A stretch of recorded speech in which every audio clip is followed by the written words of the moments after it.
The master Prakash classes YouTube channel आप सभी लोगों का स्वागत करता है। इस वीडियो लेक्चर में हम लोग आपकी आगामी शिक्षक भर्ती यानी सुपर टैट के लिए टोटल 10 प्रश्नों के प्रैक्टिस सेट को सॉल्व करने वाले हैं। आपकी परीक्षा में टोटल 20 प्रश्न आते हैं, लेकिन हम लोग एक प्रैक्टिस सेट में मात्र 10 प्रश्नों को ही सॉल्व करते हैं, क्योंकि अगर 20 प्रश्न करेंगे तो आपका जो वीडियो होगा वो बहुत ज़्यादा लंबा बन जाता है। आपकी जानकारी के लिए बताना आवश्यक है कि ये सारे जो प्रश्न हैं ये आपका एग्जाम कार्ड की बुक से लिया गया है। अग्रवाल पब्लिकेशन की एग्जाम कार्ड की बुक आती है, वहां से लिया गया है। मार्केट में इनकी किताबें उपलब्ध हैं, आप इनकी किताबों को मार्केट से खरीद भी सकते हैं।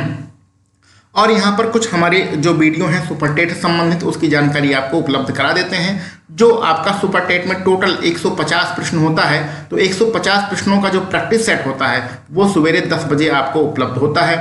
गणित का जो आपका प्रैक्टिस सेट होता है वो सुबह 11:30 बजे उपलब्ध होता है। शाम को 7 बजे आपका हिंदी सुपर टेट हिंदी का प्रैक्टिस सेट उपलब्ध है, और शाम को 8 बजे यानी रात में 8 बजे आपका सुपर टेट संस्कृत का प्रैक्टिस सेट उपलब्ध है। तो ये टाइम टेबल है सुपर टेट की। हमारे पास 4 क्लासें चल रही हैं। इन 4 क्लासों को आप नियमित रूप से देखिए, आपका बहुत ज़्यादा फायदा मिलने वाला है। अब यहाँ पर हम लोग गणित की कुछ बातें करते हैं। तो गणित हमारा जो मेन उद्देश्य है इस प्रैक्टिस सेट का, ये सीरीज को चलाने का मेन उद्देश्य ये है कि गणित आपको भैया सिखाना है, गणित रटाना नहीं है। और कुछ हमारे यूट्यूबर भाई लोग हैं वो जादू दिखाते हैं, तो जादू दिखाने से नंबर नहीं मिलता है, एक ट्रिक उरिक से नंबर नहीं मिलता है। आपको गणित सिखाना हमारा यहाँ पर मेन उद्देश्य है। आपका जो प्रश्न होते हैं वो 20 प्रश्न आपकी परीक्षा में आते हैं। आपको पता होना चाहिए कि पिछले सुपर टेट में लगभग 4 लाख लड़कों ने क्वालिफाई किया था, लेकिन मेरिट के आधार पर जो सिलेक्शन हुआ है वो 69,000 लोगों का ही हुआ है। तो इस 69,000 में बहुत सारे लोग बाकी रह गए। लगभग आपका 3.25 लाख के लगभग कैंडिडेट का सिलेक्शन नहीं हो पाया, और सिलेक्शन इसलिए नहीं हो पाया क्योंकि उनका गणित कमजोर था। ये जो गणित है ना भैया, ये आपकी मेरिट को डिसाइड करती है, यही आपका मेरिट बनाता है, ठीक है ना। तो गणित में आपको कम से कम 15-16 नंबर तो लाना ही है, और गणित में अगर आप थोड़ा बहुत ठीक ठाक हैं तो 20 में से 20 नंबर आपको सॉल्व करना है। तो हमारे ऐसे बहुत सारे भाई बंधु हैं जिनके 4 नंबर 5 नंबर 6 नंबर 7 या 8 नंबर तक जाकर अटक जाते हैं, तो उन्हीं के लिए हम लोग ये मैथ का प्रैक्टिस सेट सॉल्व कर रहे हैं। अगले 3 से 4 महीने हमारे साथ बने रहिए। हमारा ये गारंटी है कि आप इन 20 प्रश्नों में से 7 से 8 प्रश्न तो मौखिक ही सॉल्व कर लेंगे।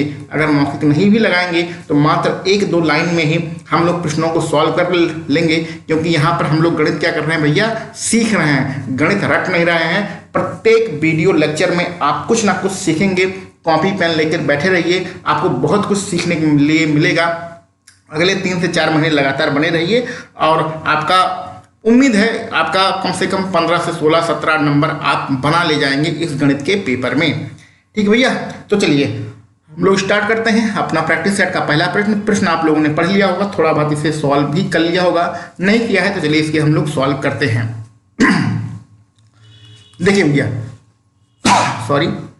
देखिए भैया, इस प्रकार के प्रश्नों में यहाँ पर जो भाग का निशान होता है ये वाला पोर्शन पहले सॉल्व करते हैं, उसके बाद ये गुणा वाला जो पोर्शन होता है इसे सॉल्व करते हैं, ठीक है। और ये यहाँ पर धन का निशान लगा है, यहाँ पर धन का निशान लगा है, यहाँ पर ऋण का निशान लगा है। तो ये कुल मिला के इस प्रश्न को हम लोग 4 पार्ट में डिवाइड कर लेते हैं। पहला ये, दूसरा ये, तीसरा और ये चौथा पार्ट। क्लियर। तो यहाँ पर भाग वाले जो निशान है उसको हम लोग सॉल्व करते हैं, ठीक है। उसको सॉल्व करने के लिए पहले यहाँ लिख के सॉल्व कर लेते हैं। यहाँ पर क्या है, ये 4 नहीं 5 है। 4.5 और डिवाइड बाई 9 भाग करना है, तो 9 का भाग करना है। तो दशमलव हटाएंगे, नीचे 0 बढ़ेगा, और ये 45 से कितनी बार कटेगा, 2 बार कटेगा। 2 का भाग इसमें देंगे तो 0.5 आएगा, 0.5 आएगा। तो कुल मिला के आपका 17 है। इसको ये दूसरी वाली क्वांटिटी को सॉल्व किया तो कितना आया, 0.5 आया। और ये इसके आगे धन का निशान है। अब इसको सॉल्व कर लेते हैं।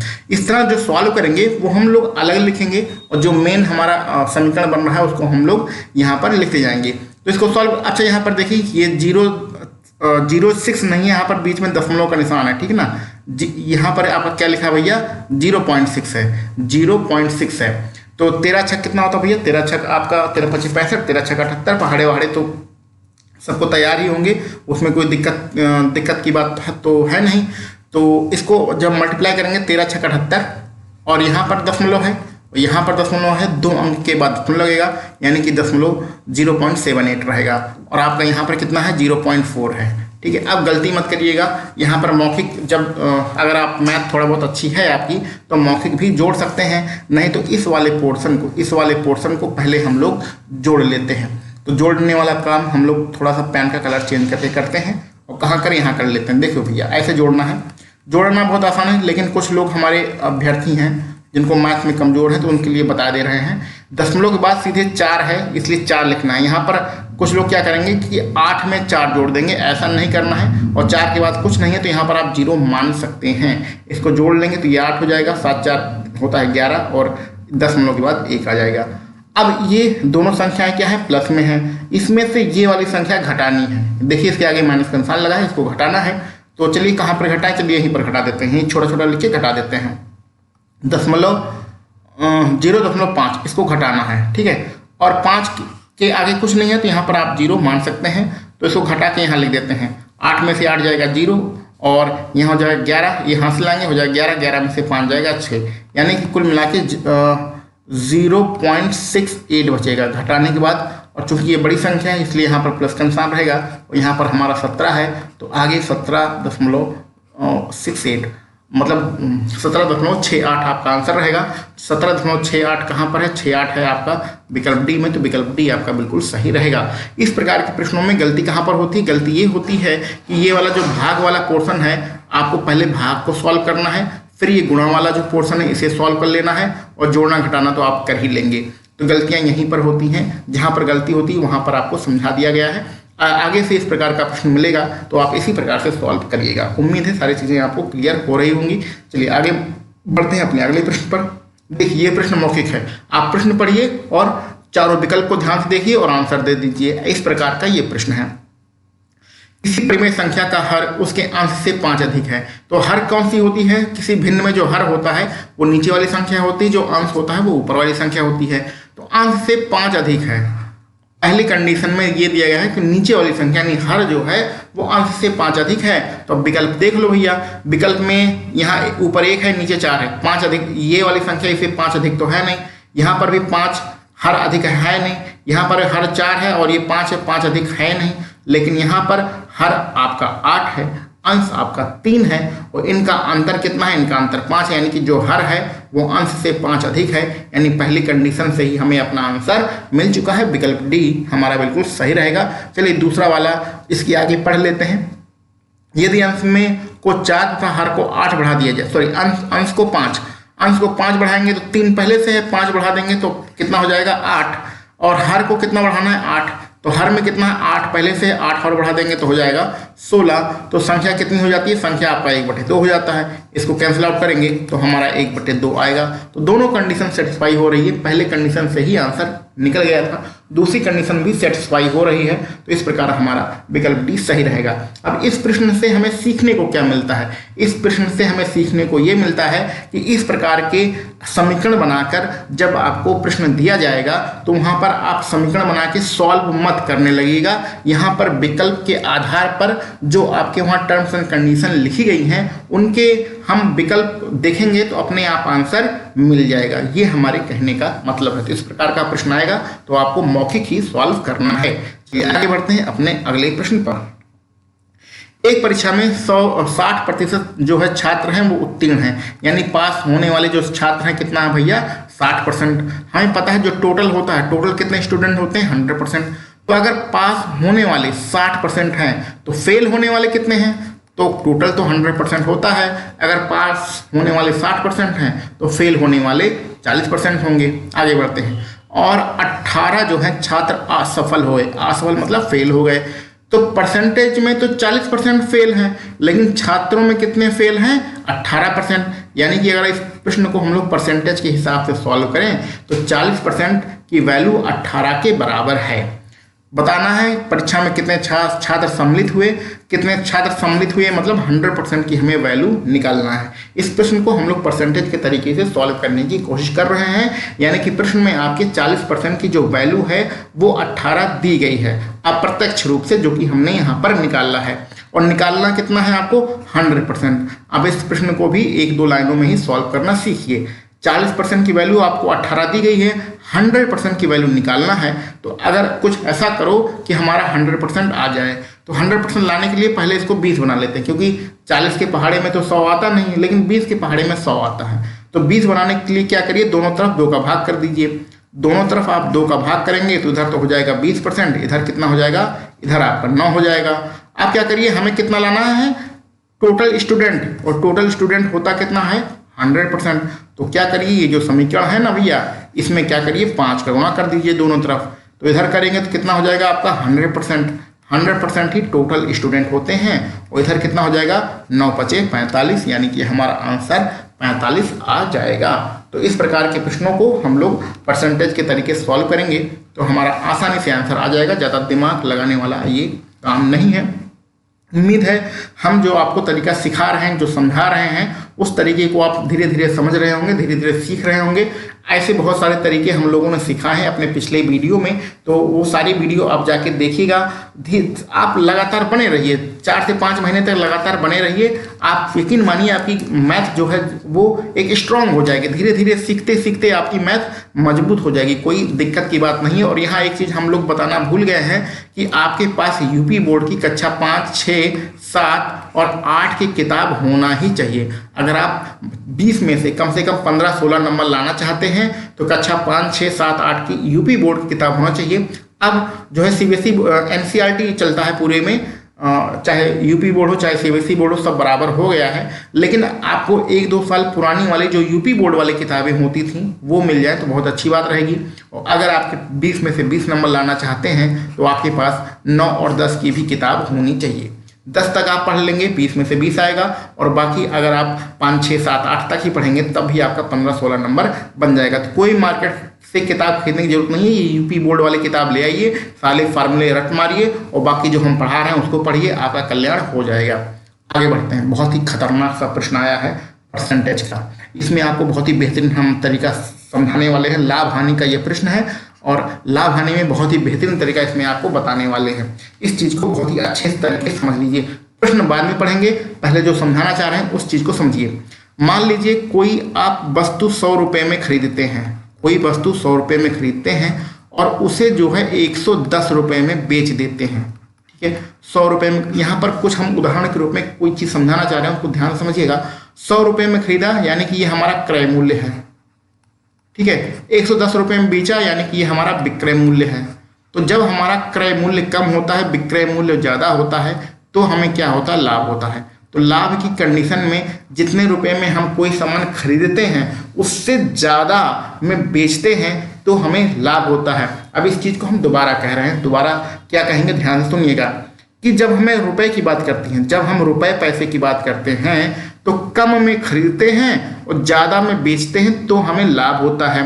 अब इस चीज़ को जो हम बोलने वाले हैं नोट कर लीजिएगा कि रुपए में क्या होता है भैया, वस्तु को कम में खरीदकर ज़्यादा में बेचने से लाभ होता है। लेकिन जब वस्तुओं की बात हो, जब कोई वस्तु दी गई हो तो ऐसी कंडीशन में हम ज़्यादा खरीदते हैं और कम बेचते हैं तब हमारा लाभ होता है। फिर से समझ लीजिए, जब हमारी प्रश्न में वस्तुएं दी गई हों, रुपया नहीं, रुपए में क्या होता है ये आप समझ गए। लेकिन जो आपके लगभग प्रश्न मिलते हैं, 99% प्रश्न मिलेंगे वो रुपए पैसे के ही मिलेंगे, वस्तुओं के नहीं मिलते हैं। लेकिन वस्तुओं के अगर मिल जाए तो इसमें जस्ट उल्टा होता है कि हम ज़्यादा खरीदते हैं और कम बेचते हैं तब हमारा प्रॉफिट होता है।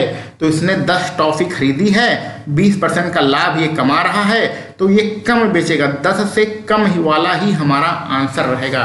तो ये बात आप समझ गए हैं कि उल्टा हो जाता है।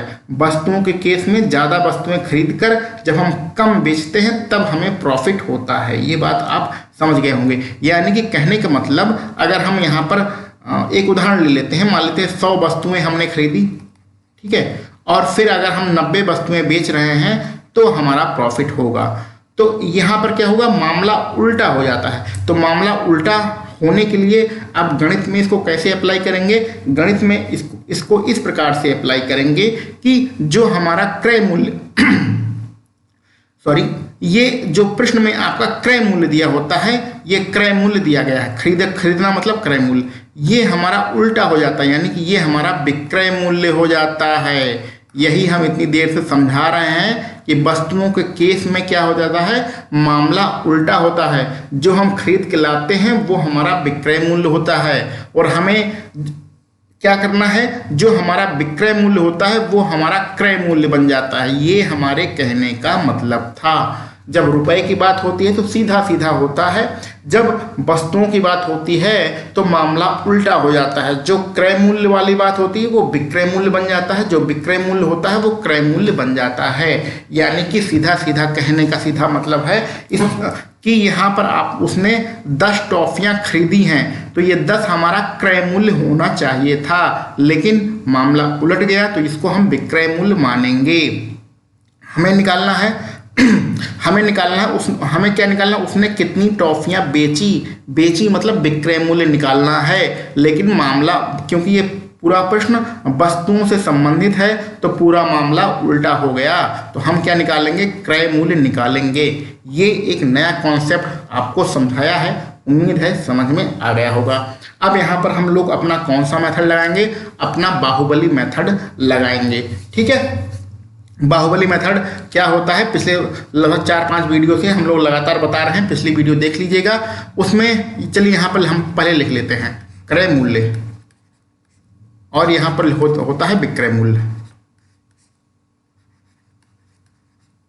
ठीक है, अब प्रतिशत की बात कर लेते हैं। क्रय मूल्य में कोई भी चीज कितने प्रतिशत होती है, 100% होती है। उसको लाभ कितना हो रहा है, 25% का लाभ हो रहा है। तो अगर कोई भी चीज 100% होती है, 25% का लाभ लिया तो विक्रय मूल्य कितना हो जाएगा, 125% हो जाएगा। ये तो प्रतिशत की बात हो गई। लेकिन अब टॉफियों की बात करें तो 10 हमारा क्या है, क्रय मूल्य मत मानिएगा, क्रय मूल्य मत खरीदा यानी क्रय मूल्य मत कहिएगा, हमने पहले समझा दिया है, मामला पलट जाता है। तो ये 10 क्या है आपका विक्रय मूल्य, तो ये 10 क्या है भैया आपका विक्रय मूल्य। तो हमें क्या निकालना है, कितनी टॉफियां बेची, तो बेची यानी विक्रय मूल्य, लेकिन मामला पलट जाता है तो ये हमें क्या निकालना है, क्रय मूल्य। तो हमें निकालना है क्रय मूल्य, टॉफियों के बारे में क्रय मूल्य। अब यहाँ पर बाहुबली मेथड लगाएंगे, जो आपको बताया था कि जो संख्या दी गई है 10 टॉफी, इसको ऊपर लिखिए। जो संख्या दी गई 10 टॉफी, इसे ऊपर लिखिए। ठीक है, अगर रुपए, ये बाहुबली मेथड कहाँ पर लगता है, ये बाहुबली मेथड आपका प्रतिशत में लग जाता है, आपका अनुपात में लग जाता है। ठीक है, और किस में लगता है, और भिन्न में भी यही मेथड लग जाता है। तो कुल मिला के 3-4 यहाँ पर लगता है। अगर रुपए की बात हो तो सबसे पहले रुपया ऊपर लिखते हैं। यहाँ पर टॉफियों की बात हो रही है तो टॉफी ऊपर लिखेंगे, इसका जो प्रतिशत होगा वो इसके नीचे लिखेंगे। तो 10 का प्रतिशत कितना है, 125%। ठीक है, ये यहाँ पर हम लोग निकाल के रख चुके हैं। जो निकालना होता है उसका गुणा कर देते हैं। निकालना क्या है, क्रय मूल्य, तो क्रय मूल्य का प्रतिशत कितना है, 100%। इसका गुणा कर देंगे तो हमारा आंसर आ जाएगा। तो जो समझाना चाह रहे थे वो बहुत लंबी चौड़ी भूमिका बनाकर समझाया गया है, लेकिन क्वेश्चन तो हमारा जो कैलकुलेशन करना है वो एक लाइन में ही करना है। फिर से समझा देते हैं कैसे करना है। ये जो 10 टॉफियां हैं ये क्या है, हमारा विक्रय मूल्य है। विक्रय मूल्य का प्रतिशत कितना है, 125%। क्रय मूल्य का प्रतिशत कितना है, 100%। तो जो टॉफियां हैं उसे ऊपर लिखिए, इसका जो प्रतिशत होता है उसे नीचे लिखिए। जो निकालना होता है उस प्रतिशत से गुणा कर दीजिए। निकालना क्या है, क्रय मूल्य। क्रय मूल्य मतलब जितनी टॉफियां उसने बेची थी वो निकालना है। तो क्रय मूल्य का परसेंटेज कितना होता है, 100। इसका गुणा कर दीजिए, आपका आंसर आ जाएगा। देखिए भैया, ये प्रतिशत से प्रतिशत कट जाएगा। जब 25 से काटेंगे तो 25 चौका 100 और 25 पंचे 125। 500 से कैंसिल आउट करेंगे तो 5 दूनी 10 और 4 का 2 का गुणा करेंगे, 4 और 2 का, तो कुल मिला के 8 आएगा। विकल्प सी कहाँ पर है भैया, विकल्प सी आपका यहाँ पर बिल्कुल सही रहेगा। ठीक है, तो उम्मीद है बहुत मेहनत से ये सारी चीज, ये कॉन्सेप्ट आपको समझाया है। आगे भविष्य में जब भी इस प्रकार का प्रश्न मिले, इस कॉन्सेप्ट प्रश्न मिले, तो इसी तरीके से आपको सिर्फ इतना लिखना है। ये जो कैलकुलेशन किया ना, 10/125% गुणे 100%, बस इतना ही लिखना है। बाकी तो सब समझाने वाली चीज़ें थी। अगर समझ में आया है तो अच्छी बात है, अपने दोस्तों में भी इस वीडियो को शेयर कर दीजिएगा, और नहीं समझ में आया है तो कमेंट बॉक्स में लिखिएगा, फिर दोबारा किसी दूसरे तरीके से समझाने की कोशिश किया जाएगा। आगे बढ़ते हैं अपने 65 नंबर के प्रश्न पर। 65 नंबर का प्रश्न हमारा कार्य और समय से संबंधित है, बहुत ही बेहतरीन प्रश्न है। इसको जल्दी से एक फार्मूला लगा के सॉल्व कर लेते हैं। फार्मूला होता है M1D1/W1 बराबर यहाँ पर M2D2/W2। डब्लू क्या होता है भैया, डब्लू हमारा कार्य होता है जो हम काम करते हैं। जैसे काम क्या होता है, कोई एक दीवार, जैसे इस प्रकार के प्रश्नों में कोई दीवार बनाता है, कोई नाला खोदता है, कोई गड्ढा खोदता है, तो वो हमारा काम होते हैं। लेकिन यहाँ पर हमारा रुपया दिया है तो रुपया हमारा डब्लू है, ठीक है। जहाँ रुपए पैसे की बात हो तो रुपया होते ही हमारा काम है, क्योंकि हम रुपए के लिए ही काम कर रहे हैं। तो यहाँ पर रुपया दिया है, रुपया हमारा डब्लू है। एम और मैन होता है, यानी कि कितने आदमी काम कर रहे हैं। और डी फॉर दिन होता है, डेज होता है, यानी कि कितने दिन है। अगर यहाँ पर घंटे भी लिखा होता तो M1 D1 H1 भी हम लोग यहाँ पर लिख देते, ठीक है। चलिए लगा लीजिए, इसको सॉल्व कर लीजिए। तो पहली कंडीशन में कितने आदमी हैं, यहाँ पर लिखते हैं। पहली कंडीशन में 5 आदमी हैं, दिन कितना है 15, तो 5 गुणे 15। रुपया कितना मिल रहा है भैया, रुपया आपका 1500 मिल रहा है, बराबर। दूसरी कंडीशन में कितने आदमी हैं, 10 आदमी हैं, दिन कितना लगा रहे हैं, 10 दिन लगा रहे हैं। और कितनी मजदूरी मिलेगी, यानी कितना रुपया मिलेगा, ये हमें निकालना है। तो उसको हम लोग x मान लेते हैं, यानी कि इसी x का मान निकालना है। चलिए यहीं पर सॉल्व कर लेते हैं। चलिए सॉल्व करते हैं। 1 मिनट, पेन का कलर चेंज करके सॉल्व करते हैं। कुछ लोग हमारी माताएं बहनें हैं, उन्हें कैंसिल आउट करना नहीं आता है। चलिए सीख लीजिए। 5 से इधर वाली संख्या इधर वाली संख्या से कैंसिल हो जाएगी, 5 दूनी ये 10 हो जाएगा। ये देखिए 15 और ये 15 कट गया, ठीक, यहाँ कुछ बचा नहीं। x का 3 गुणा होगा तो इस तरफ आएगा, तो x इस तरफ आएगा। इधर क्या बचा है, इधर 2 बचा है, ये 1 0 बचा है, ये 2 0, ये 0 3 गुणा करके उधर जाएगा, तो 1 0 उधर, 2 0 उधर, 1 0 उधर, यानी कुल मिला के हो गया हमारा कितना, 3 0। 2000 कहाँ पर है, 2000 आपके विकल्प डी में है। विकल्प डी यहाँ पर आपका बिल्कुल सही रहेगा। उम्मीद है ये प्रश्न आपको अच्छे से समझ में आ गया होगा। ये फार्मूला रख लीजिएगा। इस फार्मूले के आधार पर बहुत सारे प्रश्न लगातार आपसे पूछे जाते हैं सभी परीक्षाओं में। आगे बढ़ते हैं। इसमें आपको मध्यिका निकालनी है, और मध्यिका कितनी है आपकी, 17 है। तो चलिए मध्यिका निकाल लेते हैं। देखिए इसमें फार्मूला मध्यिका में जब पहले इसको गिन लेते हैं कितने पद हैं, कितने टर्म्स हैं।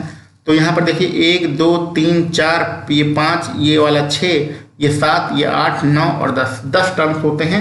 10 क्या है, यानी पदों की संख्या, तो n बराबर 10 है, यानी कि ये क्या है, सम संख्या है। तो जब हमें मध्यिका निकालनी होती है, सम संख्या का क्या फार्मूला होता है, ये सारी चीज़ें आपको पता है, उसको आप निकाल लीजिएगा, कोई इसमें फ़र्क नहीं पड़ेगा। लेकिन हम यहाँ पर फार्मूला नहीं बता रहे हैं, आपको कुछ नई चीज़ें सिखाने की कोशिश कर रहे हैं। बिना फार्मूले अगर फार्मूला ना याद हो तो आप मध्यिका कैसे निकालेंगे वो यहाँ पर समझाने की कोशिश कर रहे हैं। आप क्या करिए, जो बीच वाले 2 पद होते हैं उन्हें ले लीजिए, ठीक है। जैसे कि देखिए इधर आप 4 निकाल दीजिए और इधर आप 4 निकाल दीजिए। ये 4 निकाल दिए, 4 इधर से निकल गया, 4 इधर से निकल गया, तो बीच में क्या बचा।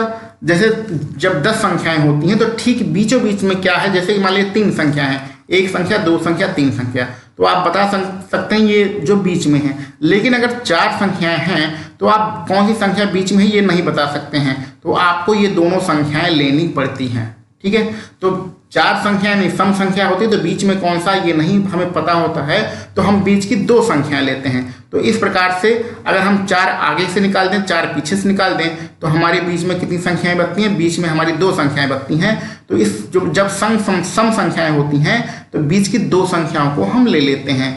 तो हमारा मध्यिका का फार्मूला होता है, यहाँ पर क्या करिए, यही 2 संख्याएं ले लीजिए, x + 2, और ये 2 संख्या है तो 2 से भाग कर दीजिए, ठीक है। ये एक अलग संख्या है, ये एक अलग संख्या है, और बराबर क्या होता है आपका मध्यिका होता है, यही आपका फार्मूला होता है। इसको आप समझ गए होंगे।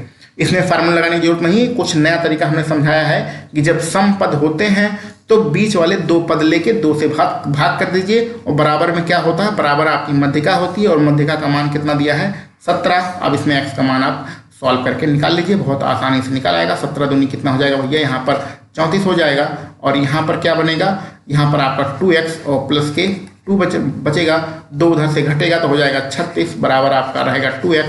x का भाग 2 का भाग करेंगे 36 में तो कितना हो जाएगा, सॉरी देखिए जल्दबाजी में ही गलत होता है, जल्दबाजी में फटाफट करने के चक्कर में गलत हो जाता है। 2 इधर जाएगा तो 34 में से 2 घटेगा तो बचेगा ये 32, और 2 का भाग करेंगे तो ये हो जाएगा भैया 16।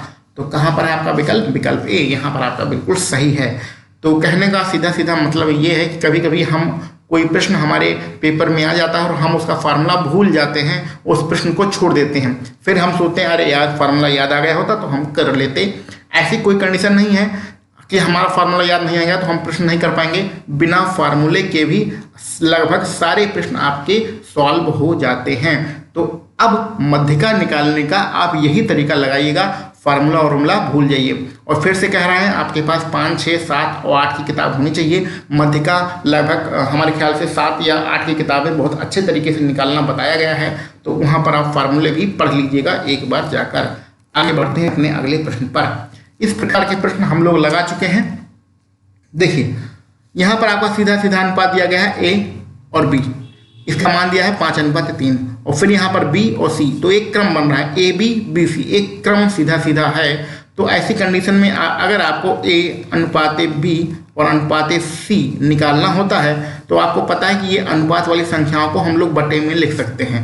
तो पहले लिख दीजिए 5/3 और आगे बी अनुपात सी का मान कितना है 5:6, तो ये हो जाएगा 5/6।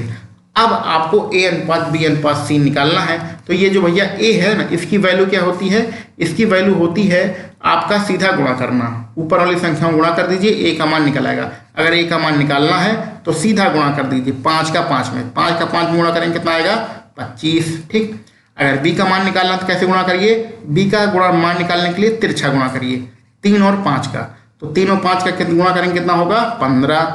अगर सी का मान निकालना है तो क्या करिए, सी का मान निकालना है तो सीधा नीचे वाली संख्याओं का सीधा गुणा करिए, क्षेत्र कितना हो जाएगा भैया 18। ये आपका आंसर, ये एक संख्या से तो कटेंगे नहीं, तो यही आपका आंसर हो जाएगा 25, 15, 18। कहाँ पर है 25, 15, 18 आपके विकल्प बी में है, तो विकल्प बी यहाँ पर आपके लिए बिल्कुल सही रहेगा। आगे बढ़ते हैं 68 नंबर के प्रश्न पर। यह प्रश्न वास्तव में खतरनाक है। खतरनाक ये है क्योंकि इसमें ऐसी संख्या दी गई है, ऐसा मान लिखा गया है कि जो कैंसिल आउट नहीं होगा, इसलिए ये प्रश्न थोड़ा सा खतरनाक बन जाता है। लेकिन क्या करें, सॉल्व तो करना ही है। चलिए करते हैं इसको सॉल्व। यदि चक्रवृद्धि ब्याज पर रखा कोई धन 10 वर्षों में स्वयं का दोगुना हो जाता है तो वार्षिक ब्याज की दर क्या होगी। तो 10 वर्षों में दोगुना हो रहा है, इसलिए साधारण इसका आंसर नहीं आएगा, कैलकुलेशन इसकी थोड़ा सा करनी पड़ेगी। और यहाँ पर आपके सिर्फ 2 ही विकल्प दिए गए हैं, सी और डी वाला विकल्प नहीं है। चलिए कोई बात नहीं, उससे कोई फर्क नहीं पड़ेगा। तो जब हमें यहाँ पर रुपया पैसा ना मालूम हो तो आप मान लीजिए हमारे पास मान लीजिए 100 रुपया था और टाइम कितना लगा 10 वर्ष हमें समय लगा। ठीक है, तो क्या हुआ, स्वयं का दोगुना हो गया। दोगुना का मतलब 100 में से हो गया 200 रुपया हो गया। तो ये हमारा मूलधन हो गया। मूलधन को क्या बोलते हैं, हमारा प्रिंसिपल अमाउंट यानी पी। और ये हमारा मिश्र धन हो गया, तो मिश्र धन को हम लोग अमाउंट यानी ए बोलते हैं। तो वार्षिक ब्याज की दर निकालना है, यानी आर का मान क्या था ये हमें निकालना है। तो ये वाला फार्मूला आप चक्रवृद्धि ब्याज वाला इसमें फार्मूला लगेंगे। इसमें शॉर्ट ट्रिक नहीं लगा सकते हैं क्योंकि यहाँ पर दोगुना दिया गया है। दोगुना का 10 से कोई संबंध नहीं बनता है, इसलिए हम लोग यहाँ पर कोई ट्रिक नहीं लगा पाएंगे, फार्मूला ही लगाना पड़ेगा। फार्मूला क्या होता है, मिश्र धन बराबर मूलधन 1 + r/100 और यहाँ पर जो पावर होती है वो पावर टी होती है, टी मतलब समय। चलिए इस फार्मूले को पुट करते हैं। हमारे हिसाब से हमारा मिश्र धन कितना है 200 रुपया है। मूलधन कितना माना है हमने 100 रुपया माना है। 1 + r तो हमें निकालना ही है, नीचे 100 है और घाते कितना है टी, टी मतलब समय। समय कितना दिया गया है भैया 10 वर्ष दिया गया है। ये 2 जीरो कैंसिल आउट हो जाएंगे, यहाँ बचेगा 2, तो 2 बराबर हो जाएगा 1 + r⁴ की इसकी जो पावर है वो आपकी कितनी है 10। अब हम इसका जब यहाँ पर घात 2 होती है तो हम लोग वर्गमूल लेते हैं, जब घात 3 होती है तो घनमूल लेते हैं। तो इसका हम लोग क्या लगेंगे, पावर 10 है तो पावर 10 हटाने के लिए दोनों तरफ हम लोग क्या करेंगे 1/10 करेंगे, यानी 10 का वर्गमूल लेंगे, 1/10 करेंगे कुल मिला के। ठीक है, तो यहाँ इस तरफ करेंगे तो यहाँ पर 2 की पावर 10 आ जाएगा। ठीक, ये 10 लिखा है, 10 लिखा है ये। और इस तरफ करेंगे तो 1 + r⁴ और यहाँ पर पावर आपकी खत्म हो जाएगी। तो इसके कहने का सीधा सीधा मतलब है, अगर नहीं समझ में आया है तो कहने का सीधा मतलब है कि 1/10 से हमने दोनों तरफ घातों का गुणा कर दिया है। तो इस तरफ 1/10 किया तो 10 कैंसिल हो गया, इस तरफ 1/10 का भाग किया तो 1/10 आ गया। अब 2 की घात 1/10 को हम लोग इस तरीके से भी जो लिखा है ना रूट लगा के करनी में इस तरीके से भी लिख सकते हैं। तो ये हमारे कहने का मतलब था। अब क्या करिए, देखिए ये अलग अलग संख्या है, एक को इधर ले आके घटा दीजिए। अब देखिए वैसे भी आंसर आपका आ चुका है, विकल्प ये है क्योंकि √10 जो है इसी √2 की घात 1/10 आपका विकल्प ए में ही आ रहा है। तो ये आपका आंसर है। लेकिन चलिए इसको और भी सॉल्व कर लेते हैं। तो यहाँ पर कितना लिखा है, 2 लिखा है। करनी में कितना लिखा है, यहाँ पर 10 लिखा है। ये वाला जो 1 है इस तरफ जाएगा तो -1 हो जाएगा, बराबर r बटे कितना है, r बटे 100 है। 100 का जब हम लोग त्रिगुणा इस तरफ करेंगे तो कहाँ लिखें, यहाँ लिख देते हैं। तो r बराबर क्या हो जाएगा, 100 का त्रिगुणा करेंगे तो यहाँ पर 100 आ जाएगा, और यहाँ पर 2 है, इसकी पावर कितनी है, 10 है, और -1 है। ये आपका इसमें रहेगा, ब्रैकेट में रहेगा। तो ये आपका आंसर होगा। कैलकुलेशन कुछ इसकी थोड़ी बहुत खतरनाक थी, लेकिन कोई बात नहीं है, आप लोग समझ गए होंगे। आगे बढ़ते हैं।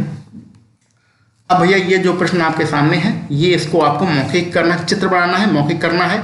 पिछले वीडियो लेक्चर में हम लोग ट्रिपलेट के बारे में बहुत अच्छी तरीके से पढ़े हैं, जो आपका समकोण त्रिभुज में बनता है, तो उसी का हम लोग यहाँ पर कुछ यूज करेंगे। ये भैया आपका वृत्त बन गया, ये बन गया आपका केंद्र, ये बन गया, मान लीजिए यहाँ पर हमारी बन गई जीवा। जीवा का नाम लिख देते हैं AB। इस लंब केंद्र से इस जीवा पर लंब डालते हैं, और तो ये आपका बिंदु मिल गया यहाँ पर C। इस केंद्र O से हम लोग A को मिला देते हैं, तो ये हो गई O से A, आपकी त्रिज्या हो गई, और त्रिज्या का मान कितना दिया है, 5 सेंटीमीटर। अब यहाँ पर बात को ध्यान से समझिए। 5 सेंटीमीटर वृत्त वाले एक वृत्त की जीवा की लंबाई 6 सेंटीमीटर है।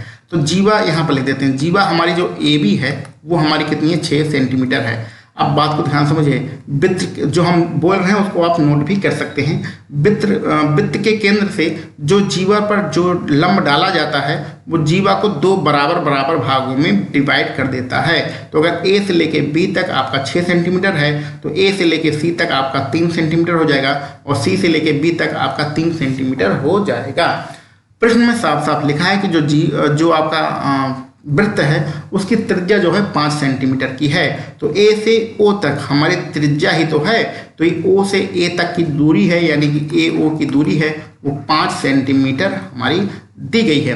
अब ध्यान से आप यहाँ पर वृत्त को देखिएगा, सॉरी त्रिभुज को देखिएगा। त्रिभुज कौन सा, AOC को ध्यान से देखिएगा। ये आपका समकोण त्रिभुज बन रहा है, क्योंकि जब हम लोग वृत्त के केंद्र से जीवा पर लंब डालते तो लंब का मतलब ये समकोण त्रिभुज ही होता है। 1 मिनट का समय दीजिए। तो समकोण त्रिभुज में हमारा 3-4 ट्रिपलेट चलते हैं। तो ट्रिपलेट कौन सा होता है उसका अनुपात फिर से आपको बता देते हैं। तो अनुपात पहला होता है 3, 4 और 5, ये हमारा अनुपात होता है। और भी अनुपात होते हैं जो कि आपको पिछले वीडियो लेक्चर में बताया गया था।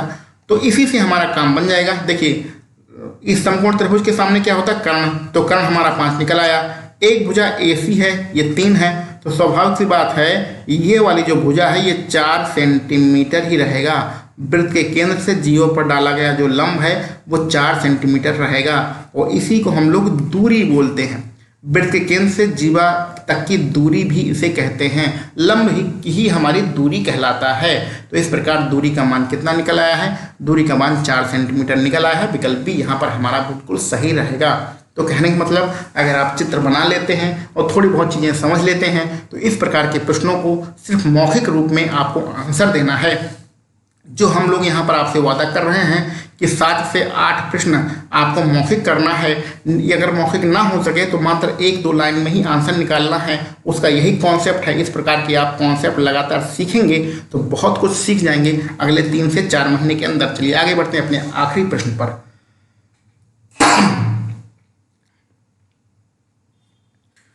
तो वेन डायग्राम के बारे में कुछ तो जानते ही होंगे। चल पहले हम लोग लिख लेते हैं।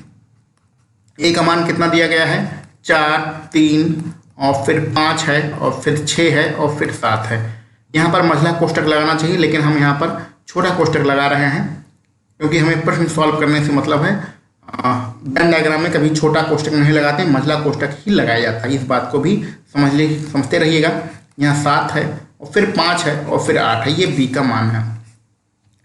अब क्या करिए, इतना लंबा चौड़ा मान निकालना, तो सबसे पहले हम लोग इसका मान निकालेंगे, फिर इसका मान निकाल लेंगे, तब यूनियन का नाम। ये जो ऊपर बना होता है इसको यूनियन बोलते हैं। यूनियन मतलब क्या होता है, सब, ठीक है। और ये जो होता है इसको इंटरसेक्शन बोलते हैं। इसको मतलब आप घटाना समझ सकते हैं, घटाना समझ सकते हैं, लेकिन घटाना इसका मतलब नहीं होता है। अभी क्या मतलब होता है वो आप बता देंगे, लेकिन इसका मतलब होता है इंटरसेक्शन। तो ऊपर बना होता है उसको आप यूनियन यानी सब, और इसका मतलब घटाना। आप ऐसा समझ सकते हैं। सब का मतलब होता है जोड़, यहाँ पर जोड़ भी आप लिख सकते हैं। ठीक है, लेकिन जोड़ घटाना इसका मतलब नहीं होता। क्या होता आप समझिए। अब सबसे पहले हम लोग क्या निकाल रहे हैं, ए यूनियन बी का मान निकाल रहे हैं। ए यूनियन बी का मतलब होता है ए और बी में जो है वो सब ले लो, लेकिन कोई दो दो बार नहीं लेना है। जैसे कि इसमें देखिए ए में 3 है, बी में 3 है, तो दो दो बार नहीं लिखना है, एक ही बार लिखना है। चलिए लिख डालते हैं। सबसे पहले छोटी संख्या लिखेंगे 1 है, ठीक है। उसके बाद क्या आएगा, 3 आएगा, फिर आएगा 4। कुछ छोड़ना नहीं है, सब लेना है, लेकिन कोई दो दो बार नहीं लिखना है, कोई भी चीज़ एक ही बार लिखना है, ठीक।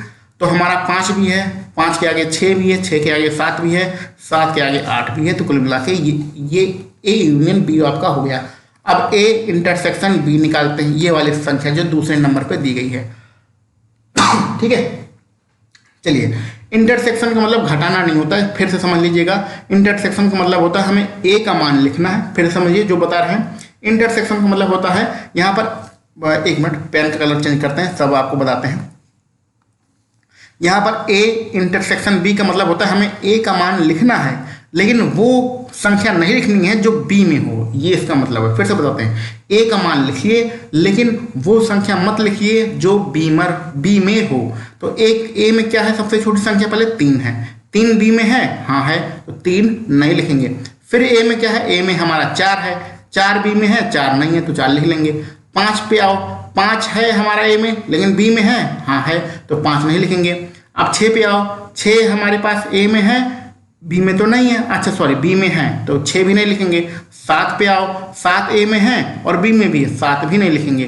तो कुल मिला के ए इंटरसेक्शन बी का मान सिर्फ 4 आएगा, ठीक है। अब हमें क्या लिखना है, ए यूनियन बी का मान निकाल चुके हैं और ए इंटरसेक्शन बी का मान निकाल चुके हैं, और फिर इसका हमें निकालना है यूनियन, यानी कि सब, यानी कि टोटल।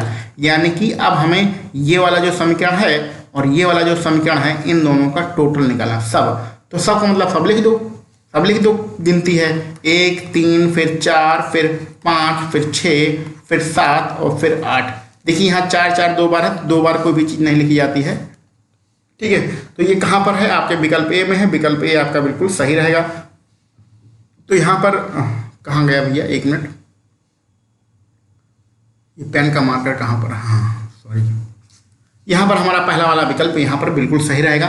तो ठीक ठाक अच्छे तरीके से इसको समझाने की कोशिश किया गया है। तो इस प्रकार हम लोगों ने यहाँ पर आपके टोटल कितने प्रश्नों को सॉल्व किया, टोटल हम लोगों ने यहाँ पर 10 प्रश्नों को सॉल्व कर लिया है। यहाँ पर एक इन्फॉर्मेशन आपको देना बहुत ही आवश्यक है कि लगभग अगर हम लोग मार्केट से कोई प्रैक्टिस सेट खरीदने जाते हैं तो वो 150 रुपये का मिलता है। कोई आपका 100 रुपये का होता है, कोई 120 का, कोई 150 का, या कोई प्रैक्टिस सेट तो 200 रुपये के होते हैं। और उसमें कितने प्रैक्टिस सेट दिए रहते हैं, 10-15 प्रैक्टिस सेट दिए रहते हैं, किसी में 20 प्रैक्टिस सेट भी रहता है। तो इस प्रकार से हमारा मार्केट में बहुत ज़्यादा रुपया खर्च हो जाता है। अब आपको ये सारे रुपए खर्च करने की कोई आवश्यकता नहीं है। The master Prakash classes YouTube channel आपको 250 से भी अधिक प्रैक्टिस सेट मात्र 100 रुपए के खर्चे पर उपलब्ध करा रहा है।